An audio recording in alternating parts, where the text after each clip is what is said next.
mezzo alla fitta vegetazione della diversità umana si nascondono delle storie tra le più assurde, cruente e surreali che un uomo possa immaginare. Stanno bruciando qualcosa. Alcune di queste storie assumono la forma di miti e leggende, le quali a volte vengono esagerate e diffuse senza essere basate su fatti del tutto documentati. La Papua Nuova Guinea è una terra di misteri. Una terra casa da sempre di un percepito esotismo e di tradizioni oscure ancora oggi parzialmente incomprese. Una terra di cannibali, riti divinatori, uomini scheletro, uomini di fango e uomini coccodrillo, forze soprannaturali, animali mortali e streghe, in cui la vita è regolata da leggi e conflitti di matrice tribale. Se parte di quest'immagine della Papua Nuova Guinea è un'esagerazione o una voluta storpiatura della sua estremamente variegata società, si può anche dire, nel caso di questo paese unico nel suo genere, che alcuni dei suoi aspetti più ignorati sono anche molto più oscuri di quello che si crede. Siamo venuti fino a qui per raccontarvi la storia di come il cuore di una delle isole più inesplorate, controverse e culturalmente ricche del mondo vive in uno stato di perenne tormento come parte della sua cultura. Non raccomandiamo la visione ad un pubblico sensibile. Benvenuti nell'entroterra della Papua Nuova Guinea. Benvenuti nel conflitto tribale più grande del mondo.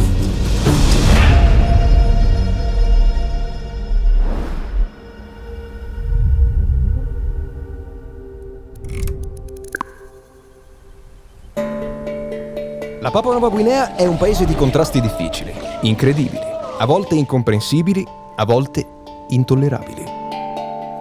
L'entroterra di questo paese fu raggiunto per la prima volta da un esploratore australiano nel 1930 e fino a quel giorno il mondo credeva che la vasta foresta degli altipiani, la terza più grande al mondo, fosse in gran parte disabitata. Michael Leahy, cercatore d'oro, fece però una scoperta senza precedenti nella storia contemporanea.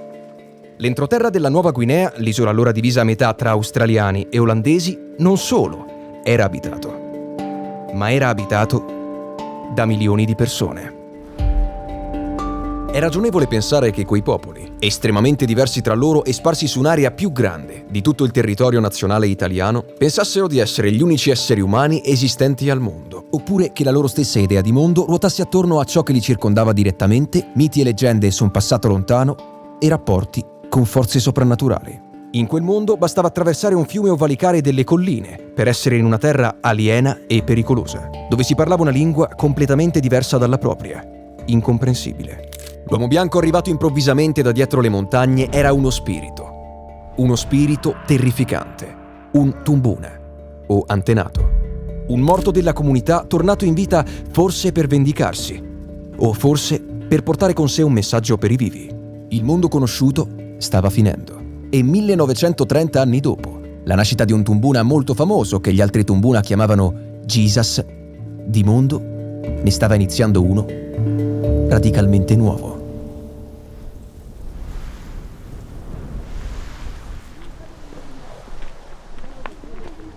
Quella diversità, così enorme e florida, non venne, contrariamente a quanto ci si potrebbe aspettare, spazzata via dall'arrivo degli europei e della loro cultura. Certo, il contatto con gli occidentali fu traumatico e profondamente trasformante, a partire dalle unificazioni politiche e sociali forzate, che portò e dai risultati più o meno inevitabili di un predominio economico e geopolitico straniero, tra cui la formazione del pidgin neoguineano per comunicare con i coloni e la successiva adozione di questo o dell'inglese come lingue franche. Forse anche il fatto che quei primi contatti avvennero in una finestra di tempo che va da 95 anni fa a 30 anni fa e che gli ultimi di questi contatti continuano ad avvenire ancora oggi, ha contribuito a lievitare la sorte che spettò invece a molte delle popolazioni indigene di altri continenti, come quelle della vicina nazione australiana. Ci fu però probabilmente un'ulteriore barriera, essa stessa a causa di un contatto così tardo, che permise la conservazione di queste popolazioni, dei loro costumi, delle loro lingue e di tanti elementi del loro modo di vivere. Una barriera molto più tangibile e ostica da superare. Una foresta che, come detto, è la terza più grande del mondo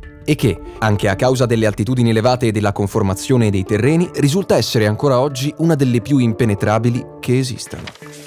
La regione geografica degli altipiani papua-neoguineani, il lato est di questa foresta, è suddivisa in diverse province create appena prima dell'indipendenza del paese, avvenuta nel 1975. Tra le province più grandi degli altipiani, oltre a quelle più conosciute e visitate, dove si svolgono i vari Sing Sing più conosciuti, cioè i festival come quello di Mount Hagen, ce n'è una che è per noi particolarmente interessante. Una provincia remota, in cui tendenzialmente le persone non pensano di andare quando visitano questo incredibile paese, e quindi in cui ben pochi stranieri si sono avventurati fino ad ora.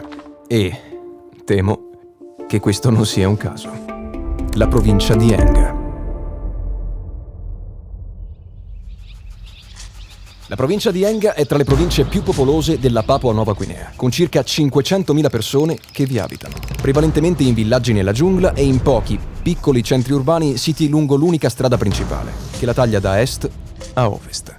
I suoi abitanti, gli Engani, sono la popolazione che parla la lingua precoloniale più diffusa di tutta la Papua Nuova Guinea, quindi dopo Tok Pisin e inglese. La loro lingua è un unicum nella galassia linguistica neoguineana, una galassia dove è molto raro che una lingua sia parlata da poco più di poche migliaia di persone. Nel caso di Enga sono più di 200.000 le persone che riescono a parlare e a capirsi anche tra punti molto distanti della provincia. Eppure questa caratteristica straordinaria, che parrebbe di per sé garanzia di unità sociale, si scontra con il resto della cultura di questo popolo.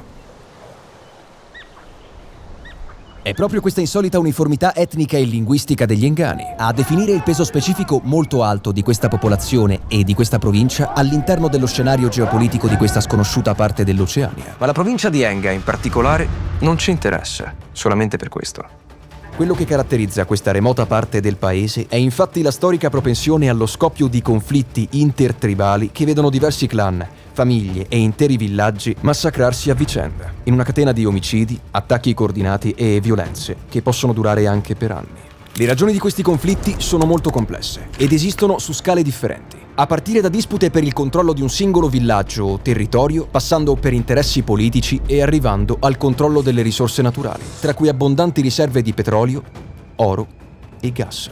Questa serie di singoli conflitti, dettati da ragioni che a prima vista sembrano completamente separate, ma che in realtà creano una complessa rete di fattori scatenanti intersecati l'uno con l'altro, creano, insieme, l'area del conflitto tribale più grande del mondo.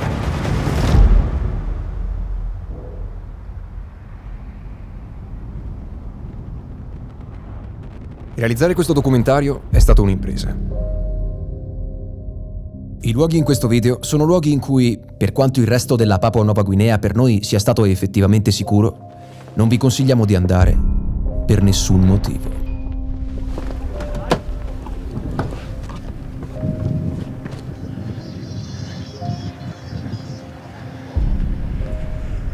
Ci troviamo al checkpoint, al confine tra la provincia di Enga e la provincia delle Western Highlands, dove si trova Mount Hagen, da cui arriviamo. Stiamo entrando dentro Enga, una delle province più turbolente della Papua Nuova Guinea e delle Highlands, degli altipiani della Papua Nuova Guinea, perché è una di quelle più soggette a sommosse, rivolte e conflitti di vario tipo, tra cui il conflitto tribale che noi stiamo cercando di andare a scoprire. Giusto nelle scorse settimane sono morte diverse persone in alcuni villaggi lungo la strada principale che porta verso l'interno della provincia. Siamo scortati da 2 guardie armate, 2 poliziotti, uno dei quali ha anche un giubbotto antiproiettile, e i finestrini sul retro del nostro 4x4 sono oscurati per non permettere di vedere chi c'è dentro, e noi sfrutteremo questa cosa per non far vedere che ci sono degli stranieri. Questa è una provincia in cui non si viene a cuor leggero in Papua Nuova Guinea, a differenza di altre che possono essere visitate tranquillamente e che stanno diventando sempre più turistiche. Questa parte delle Highlands è una parte in cui è particolarmente complesso arrivare, e noi ve la faremo vedere attraverso questo documentario, proprio per questo motivo.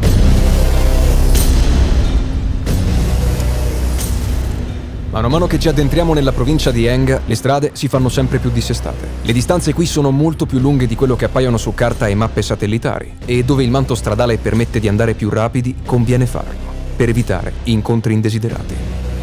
Ok, stiamo entrando nella prima area di conflitto lungo la strada, villaggio di Kumbas, vicino alla cittadina di Wapenamanda. Sia ieri che in realtà oggi ci sono stati dei combattimenti. Ieri ci sono stati 5 morti e il combattimento continua ad andare avanti anche nella giornata di oggi. La strada dovrebbe essere pulita, il passaggio dovrebbe essere permesso, ma dobbiamo accelerare per non fermarci troppo sulla strada e non farci notare. Passando per i villaggi sono gli stessi abitanti del luogo, specie se in un momento di conflitto, a riconoscere auto che non sono della zona. Dopo 20 minuti di attraversamento della prima area a rischio, arriviamo a Wapenamanda, uno dei primi villaggi che si incontrano lungo la strada e tra i più grandi della provincia di Enga. Tutto bene, fratello? Sì, tutto Ok, bene. andiamo forza, andiamo. Hello. Stai già rollando? Ok.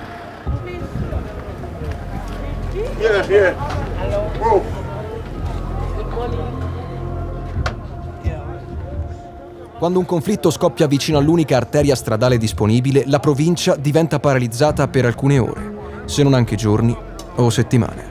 Questo punto è vicino a uno dei punti dove ci sono state alcune uccisioni nei giorni scorsi. Ci sono state 5 morti in un villaggio qui accanto.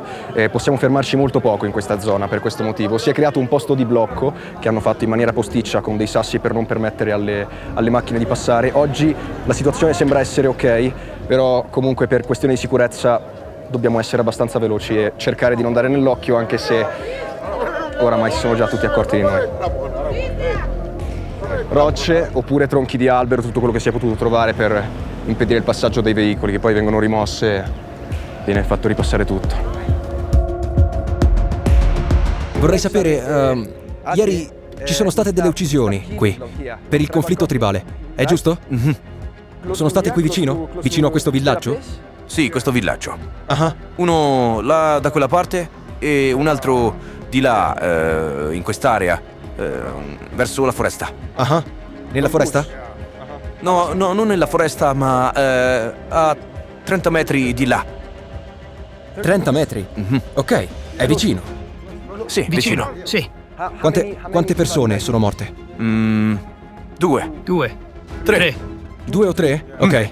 Sono informazioni costantemente discordanti, alcuni ci hanno detto 5, loro ci dicono ora 3. Comunque sicuramente ci sono stati dei morti. Ok. Conoscevi le persone che sono morte? Erano tuoi amici o no? Erano nostri amici, Nostri amici, sì.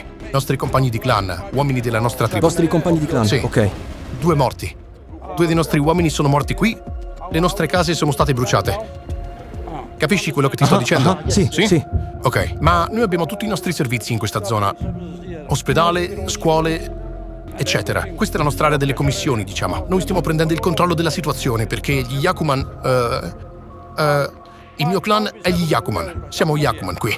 E gli Yakuman affrontano gli Yangakun. Gli Yangakun, il loro luogo è lassù, quella montagna là. E se succede qualcosa, noi prendiamo in mano queste. Non vogliamo che i loro membri vengano qui. Ecco perché questa cosa. Gli Yakuman si stanno riunendo, mentre loro stanno cercando di mandarci via. Questo qui è un veicolo di una tribù nemica che stamattina ha cercato di entrare nel villaggio con delle armi per portare avanti i combattimenti. Per fortuna, dal punto di vista della tribù locale, sono riusciti a fermarlo, a sparare alle gomme, a rompere completamente la macchina, i vetri, e rubare le loro armi, però le persone all'interno sono tutte quante riuscite a scappare. Questi tizi stavano venendo in qua.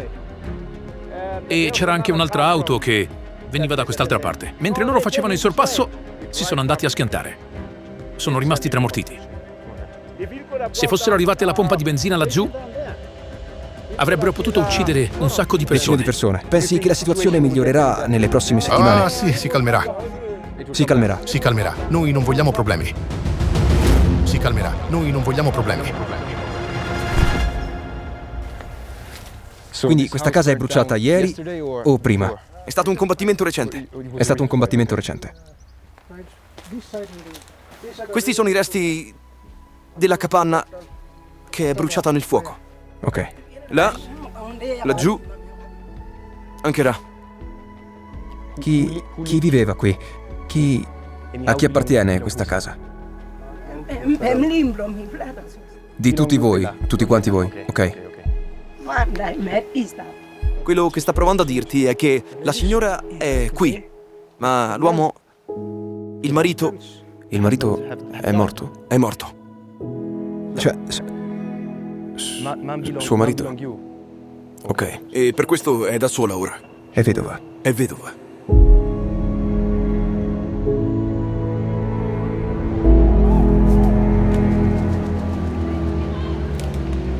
Sì, grazie. Grazie amico, dobbiamo andare. Grazie davvero. Grazie. Grazie a tutti.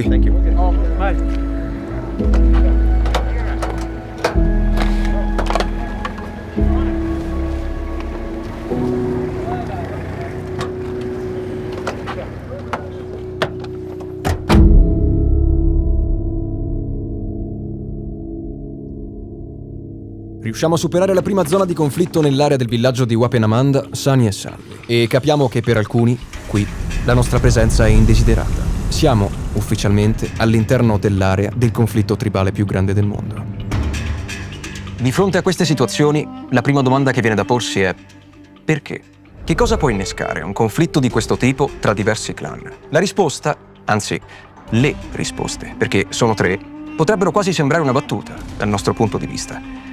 Ma non le sono affatto. Donne, maiali e soprattutto terra. I maiali sono parte della dieta dei papuani da diverse migliaia di anni e in un paese dove la dieta è composta principalmente da colture di sussistenza sono la più preziosa fonte di calorie e di proteine disponibile a tante delle popolazioni degli altipiani. Le donne, invece, in molte culture melanesiane, oltre a essere viste come principali nutrici e custodi di pratiche e conoscenze tradizionali, sono un membro fondamentale della società, che assicura la possibilità di alleanze attraverso il matrimonio con uomini di clan differenti. La terra, infine, non è solo il luogo dove un gruppo di persone abita o da cui trae nutrimento, ma ciò che dota il gruppo stesso di un'identità. Senza una propria terra, un qualsiasi clan degli altipiani neoguineani non è niente, e l'invasione o il tentativo di controllo di una terra altrui è considerato a tutti gli effetti il più grave e diretto atto di guerra. Rimangono però degli interrogativi a cui invece non è così facile rispondere, e addentrarci ancora più a fondo dentro Enga e farci entrare finalmente in contatto con queste popolazioni fa solo sorgere ulteriori domande. Da quando si fanno la guerra in questo modo? E soprattutto perché tutta questa catena infinita di violenza continua che nessuno sembra voler spezzare?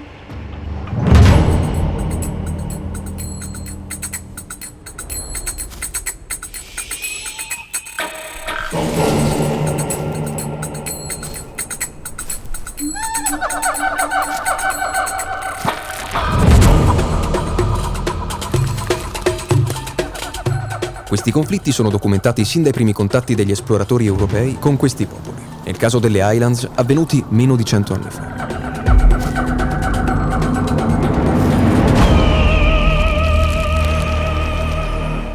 Tuttavia, la pace, nella cultura di questo popolo, non è mai stata un concetto sconosciuto.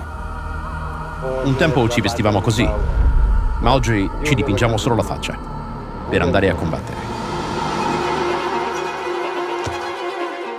Questa guerra, anzi queste guerre, non si concludono finché non si raggiunge un accordo di pace sulla base di una cerimonia che in inglese è stata chiamata cerimonia di compensazione e che consiste nella corresponsione di una somma di denaro o di un equivalente in maiali da parte del clan che si vuole arrendere. La somma di denaro solitamente sufficiente a porre fine a uno di questi conflitti è compresa tra i 50 e i 150.000 kina, cioè tra i 10 e i 30.000 euro.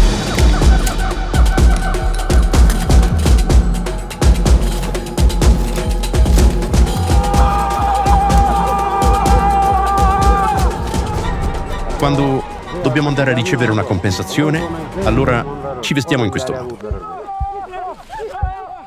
O anche quando siamo noi a voler presentare una compensazione dopo aver ucciso qualcuno, ci vestiamo così.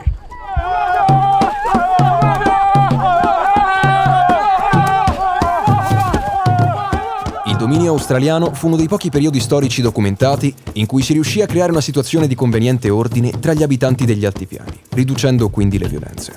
L'introduzione di nuove tecnologie e la crescente alfabetizzazione della popolazione forse avrebbero potuto essere i primi passi per una cessazione delle millenarie ostilità di questi territori, ma in realtà, dopo il breve periodo di Pax Australiana, con l'indipendenza del paese tornarono anche conflitti e distruzione. Ma questa volta in maniera molto più devastante. I nostri antenati combattevano con arco e frecce, coltelli, lance, qualsiasi arma da combattimento corpo a corpo. Ma oggi non è più così. Oggi tutte le nuove generazioni usano le armi da fuoco.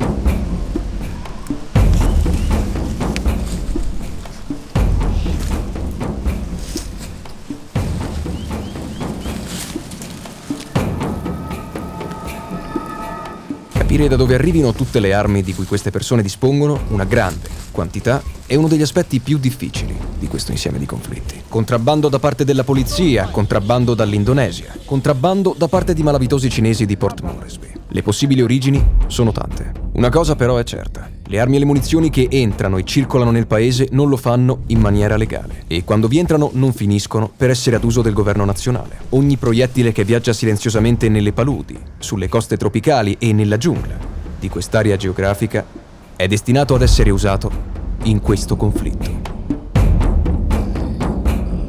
I conflitti tribali ci sono fondamentalmente per ogni paponeo-guineano a seconda del suo gruppo etnico. I conflitti tribali fanno parte della nostra storia. Combattiamo per la terra, combattiamo per cose in cui crediamo e per cui ci alziamo. E quindi così il conflitto tribale diventa culturale.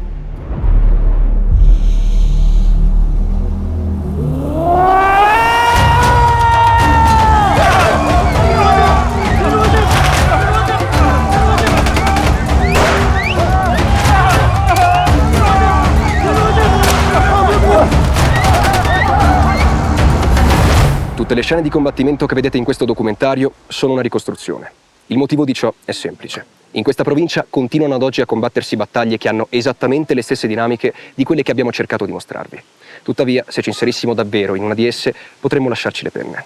Questa tribù, per fortuna, come my friends, è una di quelle che da pochi anni ha raggiunto uno stato di pace con le proprie tribù rivali, e per questo ha consentito a farci filmare alcune delle tecniche di combattimento che fino a pochi anni fa ha usato.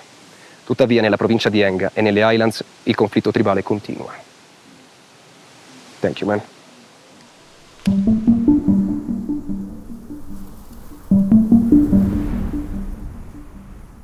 Le questioni di conflitto nella provincia di Enga non sono tutte legate solo a dispute sulla proprietà della terra, faide irrisolte tra famiglie, debiti o desiderio di vendetta. Se questa regione, arrivati fin qui, sembra già sconvolgente, continuando a procedere verso il suo interno, le assurdità si fanno sempre più grandi e frequenti. Arrivati nel centro di Enga, nel villaggio di Wabag, si trova qualcosa di totalmente improbabile, che nessuno si aspetterebbe di trovare in questo contesto. L'ospedale provinciale di Enga, a Wabag, è una enorme, modernissima struttura ospedaliera inaugurata nel 2025 dal primo ministro in persona e fortemente voluta dal governatore della provincia di Enga, che è originario proprio di questo villaggio.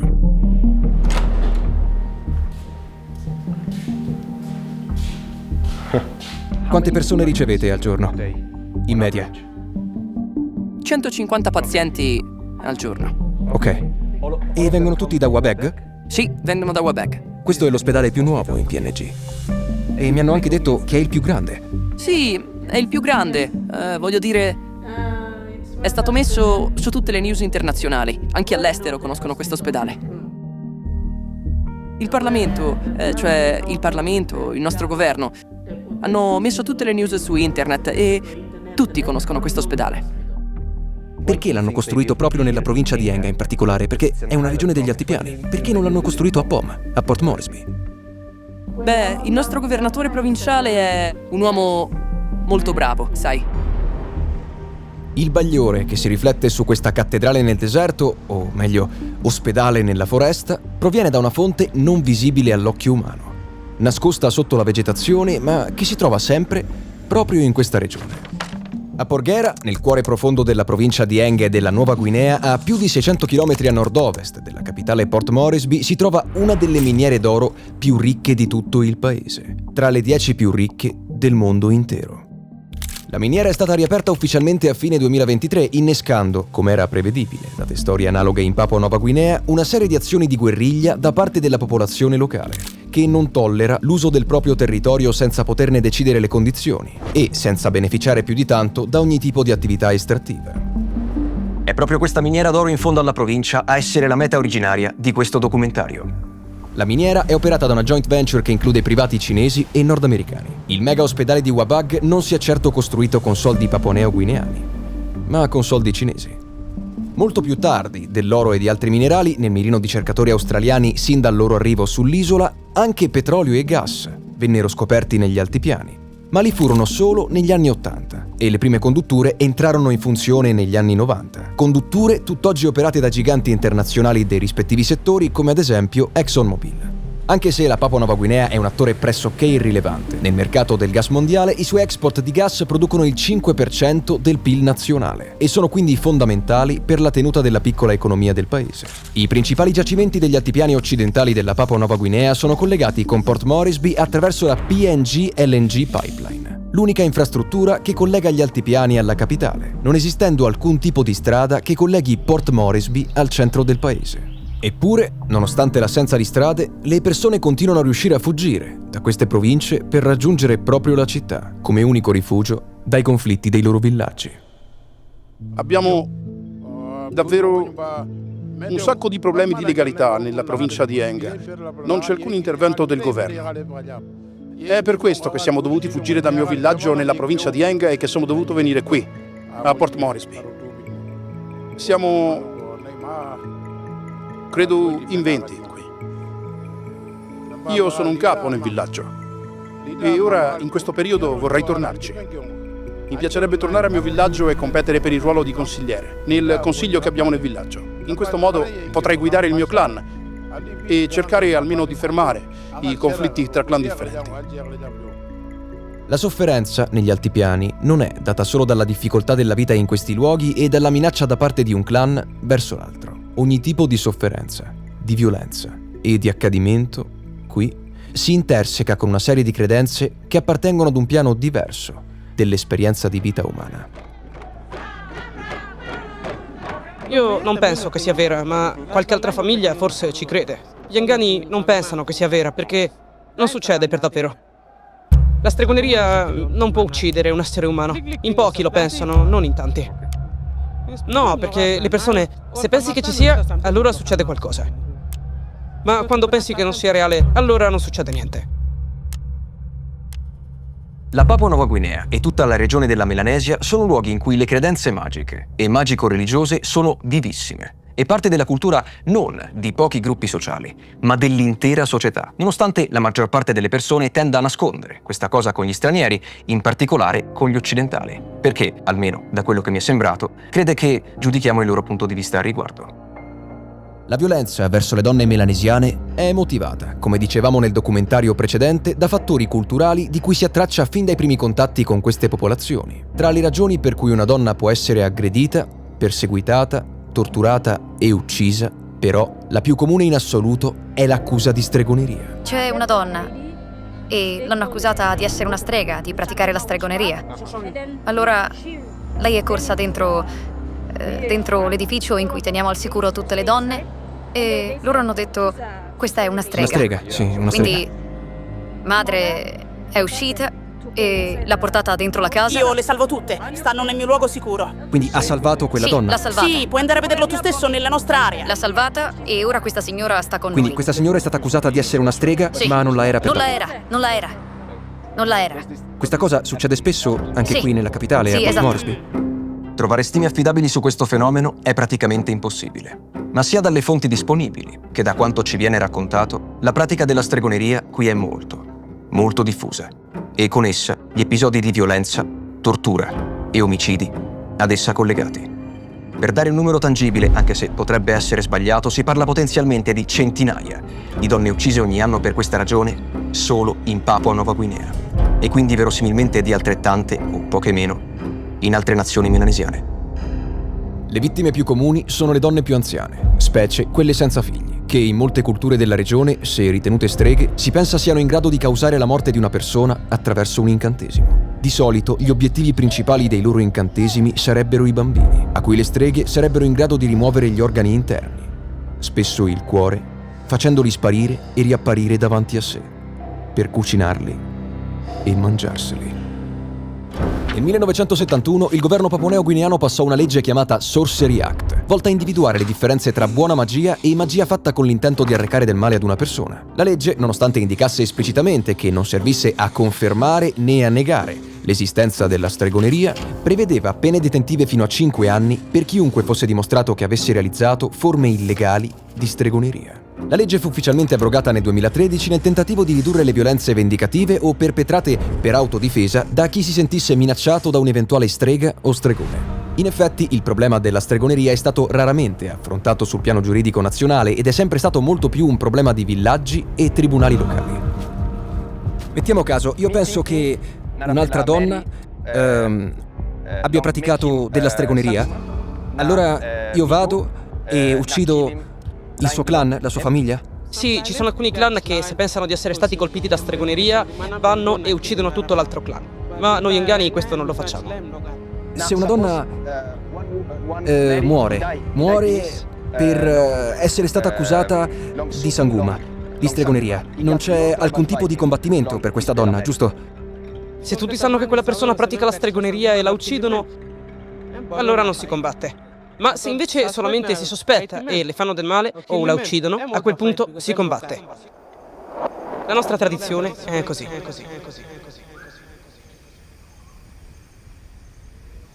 La minaccia della stregoneria è percepita come assolutamente reale da alcuni qui. Eppure in un territorio come questo di minacce possono essercene in realtà molte altre, dalla stessa criminalità alle malattie, ai disastri naturali, a altre minacce che sono invisibili, legate al mondo della tecnologia.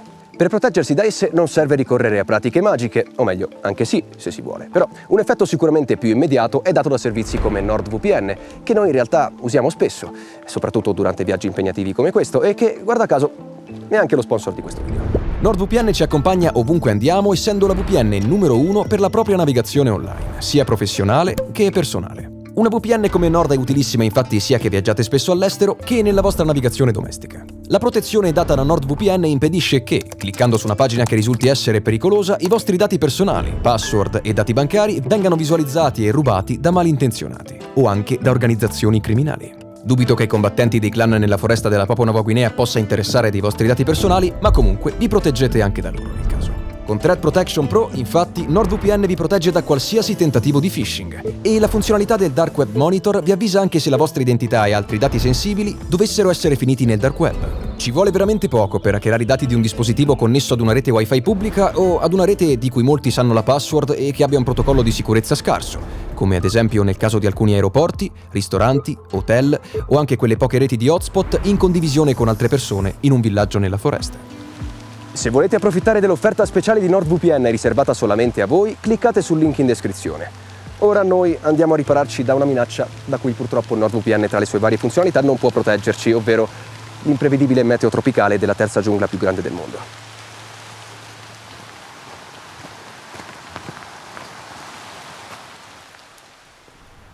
Il meteo, tra la miriade di fattori imprevedibili di questo luogo, è forse quello di cui dovremmo preoccuparci di meno. Mentre avanziamo dentro Enga, veniamo avvisati di un altro conflitto tribale che è scoppiato lungo la strada e che potrebbe impedirci il passaggio o metterci in pericolo.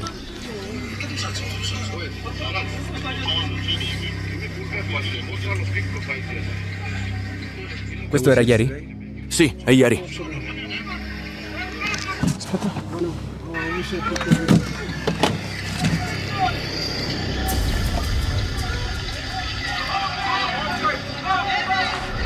Nel frattempo, anche il conflitto a Wapenamanda, il villaggio che siamo riusciti ad attraversare in entrata, è riscoppiato in maniera incontrollata. Fammi vedere.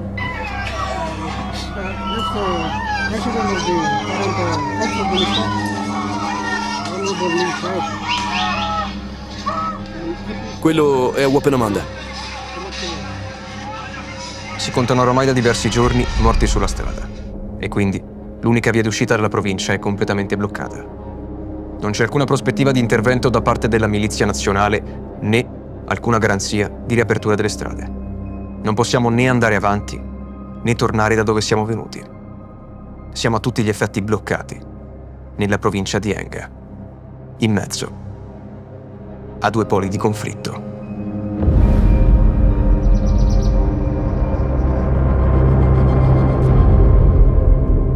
Mano a mano che si va a fondo in questa provincia, e specie quando ci si trova bloccati dentro, si percepisce sempre di più il distacco, nonostante già ci trovassimo dall'altra parte del pianeta, dal mondo da cui veniamo. E soprattutto il distacco dal potere di un'autorità statuale che qui è, per suo stesso rifiuto di rischiare risorse economiche e umane, completamente assente.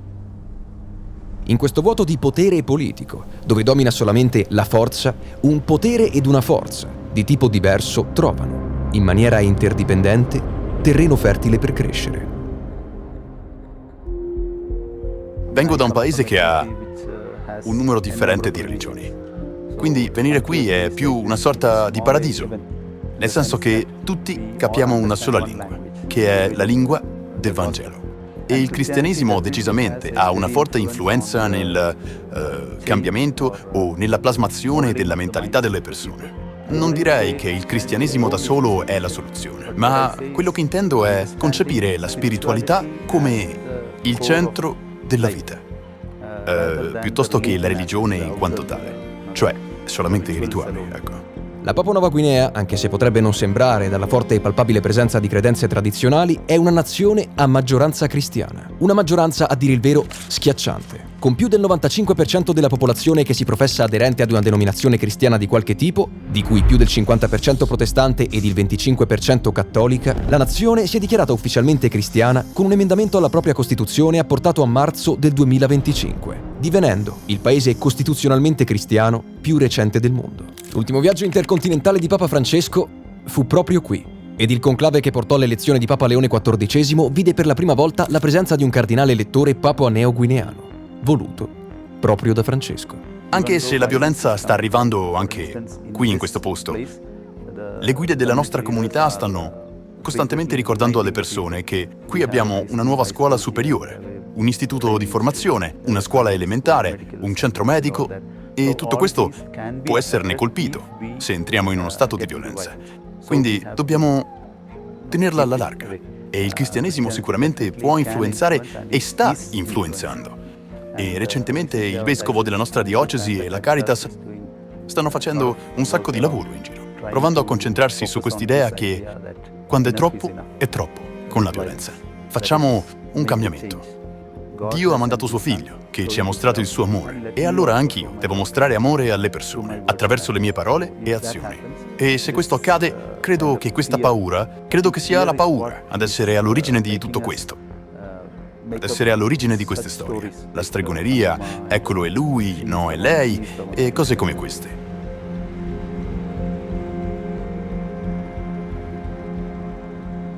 L'opzione del conflitto armato e della guerra, come risoluzione di conflitti sociali tra clan diversi o anche all'interno dello stesso clan, origina dal metodo di risoluzione di un conflitto che un bambino, crescendo in queste zone, apprende come parte della propria cultura. E quando una mentalità che risponde a un torto con la violenza appartiene anche a chi i nuovi membri della società dovrebbe educarli e indirizzarli, questo fenomeno non può che continuare a sopravvivere.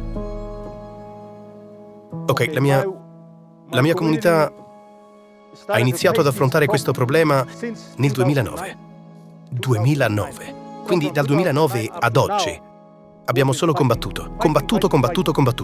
La ragione per cui abbiamo iniziato a combattere era perché c'era una disputa sulla terra, sì. Come ti ho detto, sono un insegnante, quindi sono un impiegato del governo, del Ministero dell'Istruzione, che mi paga un salario bisettimanale. E questo mio salario era la fonte primaria dei nostri combattimenti.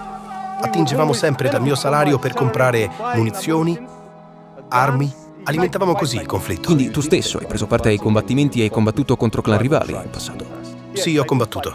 Pensavi che fosse una cosa giusta da fare? In realtà non pensavo che fosse giusto, ma quando vedevo che i miei fratelli venivano uccisi, avevo bisogno di vendicarmi. La vendetta è uno dei principali motivi per cui combattiamo a Enga. Ma esattamente come un cattivo maestro può far deviare dal percorso, sempre un maestro o una guida con un percorso in mente possono provare a farne seguire uno nuovo.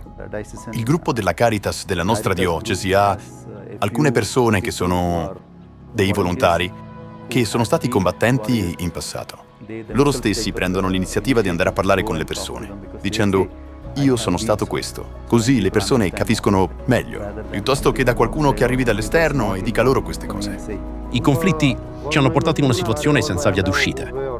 I nostri antenati credevano che combattere fosse una cosa buona. Noi non vogliamo più questo. Vorremmo solo la pace. Vorremmo la libertà di muoverci e di andare dovunque vogliamo senza il costante rischio di essere uccisi. Questo vorremmo. Abbiamo provato a cambiare noi stessi. a cambiare noi stessi individualmente, per prendere in mano la situazione e riportare di nuovo la pace. So che è solo a causa mia se sono andato oltre, è stato a causa dei miei pensieri se sono andato oltre ogni ragionevolezza umana. E ora ho provato a capire che quello che ho fatto fino ad ora era sbagliato. Quindi io voglio, in quanto leader, in quanto persona istruita, voglio guidare la mia comunità nel bene della pace. Siamo amici ora.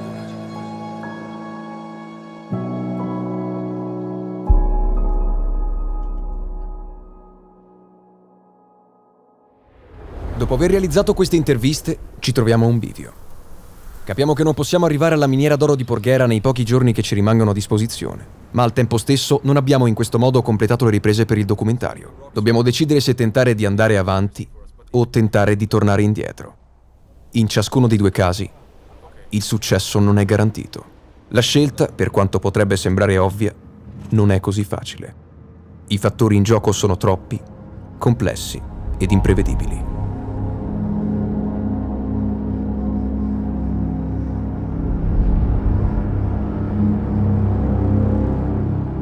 Sta per arrivare uno dei momenti più cruciali di questa produzione. Stiamo per tentare di uscire dalla provincia di Enga dopo purtroppo non essere riusciti ad arrivare fino in fondo, nell'ovest, a Porghera, dove avremmo voluto mostrarvi la miniera d'oro di Porghera, che è una delle più grandi del mondo e dove attualmente c'è un conflitto in corso tra la popolazione locale e le autorità. I conflitti tribali lungo la strada sono troppo imprevedibili, continuano a scoppiare, continuano a morire persone e poi lo stesso conflitto di Porghera rischiava di essere troppo pericoloso. Quindi ora cerchiamo semplicemente di uscire, siamo anche abbastanza stanchi da questi giorni di produzione, però ci tocca passare ancora per Wapenamanda, uno dei villaggi dove è scoppiato uno dei conflitti tribali attualmente più grossi della provincia e dove le persone stanno continuando a morire. Anche stamattina hanno continuato a spararsi lungo la strada principale per cui noi dovremmo passare, quindi il mio timore era quello di finire in un fuoco incrociato, per questo ho chiesto se riusciamo a rimediare dei giubbotti antiproiettile per noi, ma purtroppo il problema è che qui in Papua Nuova Guinea non c'è fornitura di giubbotti antiproiettile e di sistemi di difesa per le autorità, quindi probabilmente non riusciranno a darcelo. Vediamo com'è la situazione e cerchiamo di uscire il prima possibile.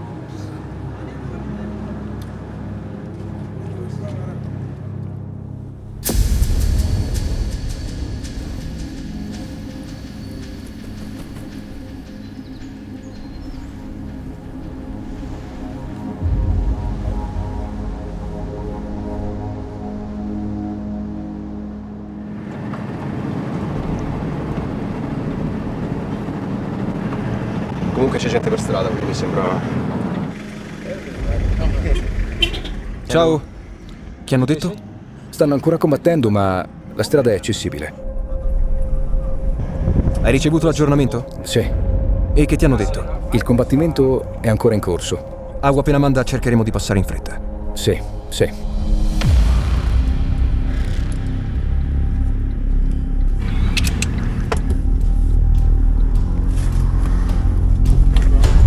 Stanno tirando fuori le armi.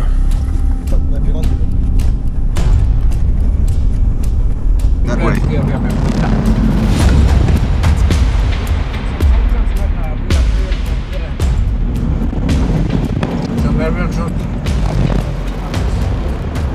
Tutte queste persone al lato della strada stanno correndo a rifugiarsi fuori dai combattimenti? Sì.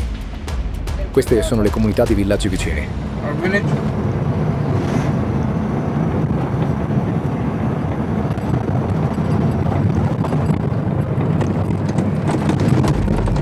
Li vedi? Quei grandi incendi?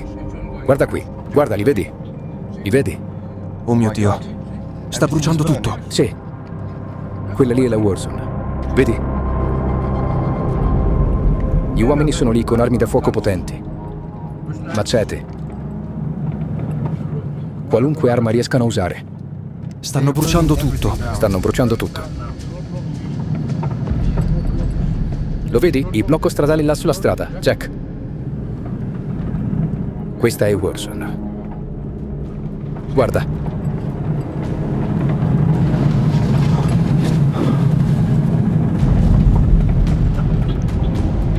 Guarda dietro, ora.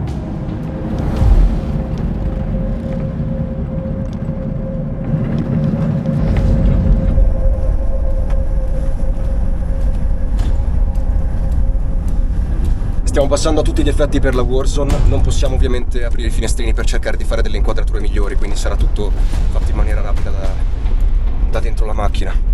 è pieno di civili a bordo strada che stanno in parte guardando il combattimento che si sta svolgendo da questa parte della strada. Ci sono un sacco di villaggi, case e alberi che stanno bruciando, vari blocchi da parte della Polizia Nazionale che si sta assicurando il passaggio delle auto e che il combattimento non si sposti sulla strada principale. Molte persone stanno camminando in direzione di villaggi vicini per cercare rifugio o per allontanarsi dai combattimenti, mentre altri aspettano semplicemente la fine di tutto questo. Il problema è che sta andando ormai avanti da giorni, qui nella zona di Wapenamanda.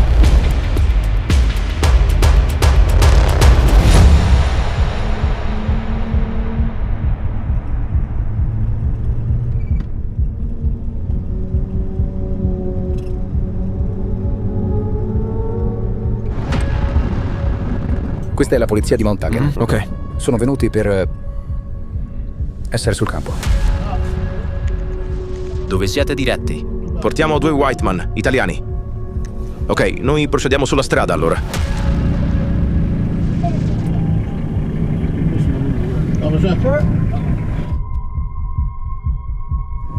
Questa casa è stata appena distrutta. Recentemente. Tutta questa casa? Sì, sì. Questa casa appartiene a un parlamentare locale. È del ministro dei trasporti. È del ministro dei trasporti della Papua Nuova Guinea. Del ministro dei trasporti? Mm-hmm. È il suo clan che sta combattendo. Quindi tutta la casa oltre questa recinzione è stata rotta, cioè distrutta. Distrutta? Sì. Dal clan rivale. Distrutte.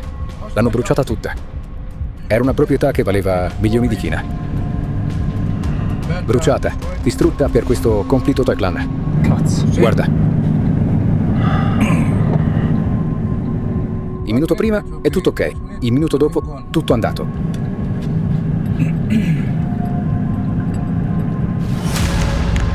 Ok, questa è zona effettiva di combattimento.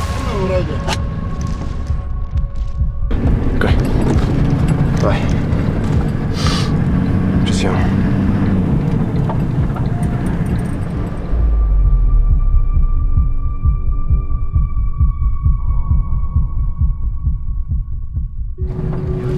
Prendi. Guarda. Stanno discutendo per andare in battaglia. Si stanno preparando alla battaglia? Sì. Questa è la Warzone. Siamo nella Warzone.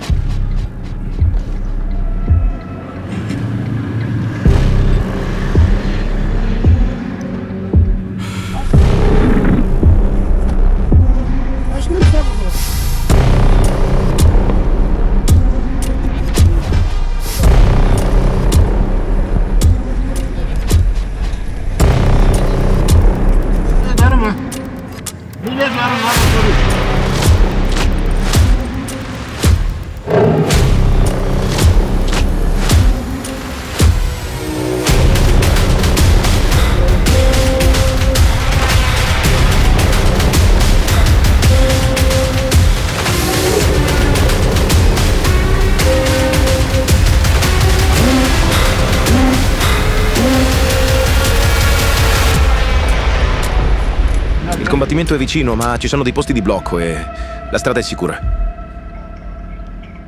No, ho detto ci sono dei posti di blocco, ma la strada è sicura, non c'è combattimento.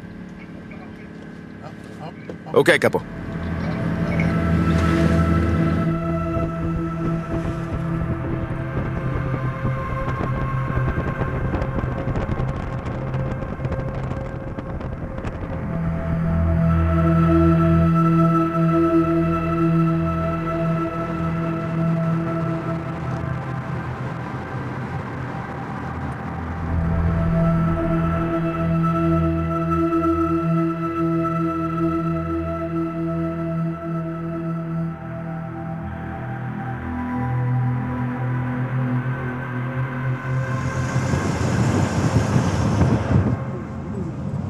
Ci siamo appena lasciati il checkpoint tra la provincia di Enga e quella di Western Highlands alle spalle, il che significa che siamo appena ufficialmente usciti dalla provincia del conflitto tribale.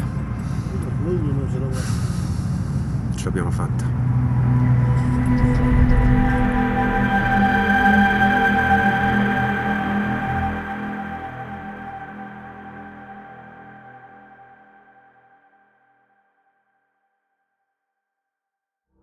Tornati a Port Moresby, 2 giorni dopo, scopriamo una notizia sconcertante e al tempo stesso, dal nostro punto di vista, incredibile. Si condurranno controlli arbitrari nel dettaglio su sospetti, confisca di proprietà, applicazione di coprifuoco e altre misure d'emergenza intese a risolvere queste minacce alla sicurezza e ripristinare lo stato di diritto. I particolari di questa dichiarazione saranno esposti... Hanno dichiarato il coprifuoco? Sì, dichiarazione di zone in tutta Enga. Distretto di Wapenamanda, distretto di Lagem, distretto di Porghera Paiera, distretto di Kandep, distretto di Kompiamambum. Restrizioni su diritti di base, come assembramenti, spostamenti, raggruppamento di persone, non è permesso. Il movimento di persone e veicoli tra Porghera e Wabag non è permesso ora. Da Porghera a Wabag? Porghera Lagem, Porghera Mount Hagen, non è permesso ora. Controlli arbitrari, controlli a campione e ispezione di tipo veicoli che passano sulla strada. Confisca di proprietà, sono autorizzati a controllare la casa di chiunque o la proprietà. Coprifuochi dalle 6 di sera alla mattina. La provincia di Enga viene completamente blindata e dichiarata in stato di emergenza, esattamente nel giorno in cui noi usciamo, avendolo fatto in anticipo rispetto ai nostri piani originali. What the fuck? E questo è esattamente il giorno dopo rispetto al nostro ritorno dalla provincia.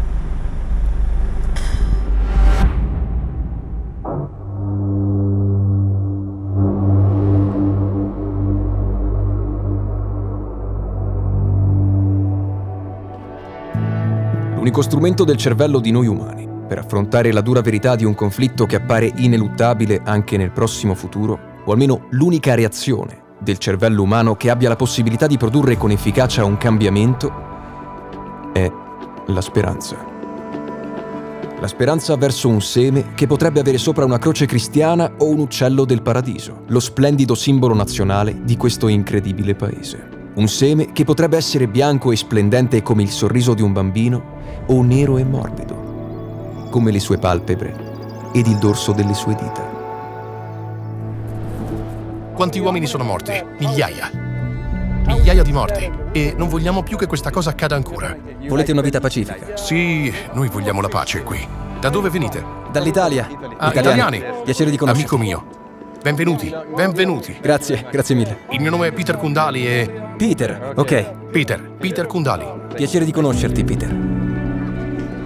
L'importante è che quel seme, conscio di tutte le difficoltà e gli ostacoli che troverà crescendo, possa comunque, nonostante tutto, voler raggiungere la luce. E il primo passo per prendersi cura della terra, in cui quel seme potrebbe crescere, è sempre quello di riconoscere in essa non un luogo da controllare, ma un luogo da coltivare. La mia terra è molto fertile, ma non siamo mai stati in grado di usarla, di coltivare, di far crescere, di allevare cose come queste, perché combattiamo costantemente. In PNG sono solo i soldi che ci fanno pensare di essere poveri, ma siamo ricchi. Perché ogni paponeo guineano è ricco. Siamo ricchi qui su nella mente e poi abbiamo anche la terra. E a noi, che guardiamo da dove quella terra sembra soltanto una terra lontana, così lontana da non sembrare neanche parte della realtà, non rimane che provare a renderci conto che quella, in realtà, è la stessa terra su cui camminiamo anche noi.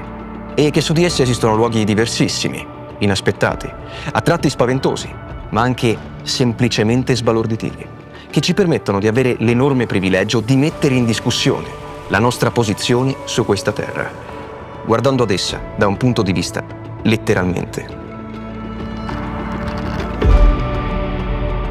polarmente opposto.